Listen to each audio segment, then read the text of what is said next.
రాష్ట్ర ప్రభుత్వంపై మాజీ మంత్రి జగదీష్ రెడ్డి ఆగ్రహం వ్యక్తం చేశారు. రైతు బంధు, రైతు భరోసా పథకాల అమల్లో ప్రభుత్వం నిర్లక్ష్యంగా వ్యవహరిస్తోందని ఆరోపించారు.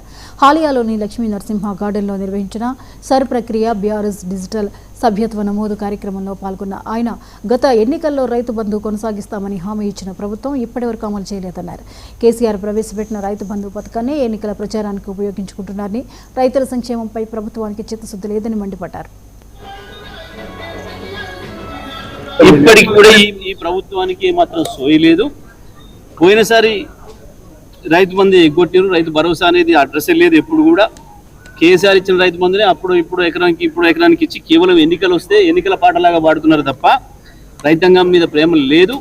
గతమే ఇవ్వలేదు, యాసింగిదే ఇవ్వలేదు. ఇప్పుడు మళ్ళీ వానకాలం మొదలైంది. తప్పకుండా ఈసారి రైతాంగాన్ని కూడగట్టుకొని పెద్ద ఎత్తున పోరాటం చేస్తాం. ప్రభుత్వం ఇచ్చిన హామీ మేరకు తప్పకుండా రైతు భరోసా ఇచ్చి ఇది తీరాలి.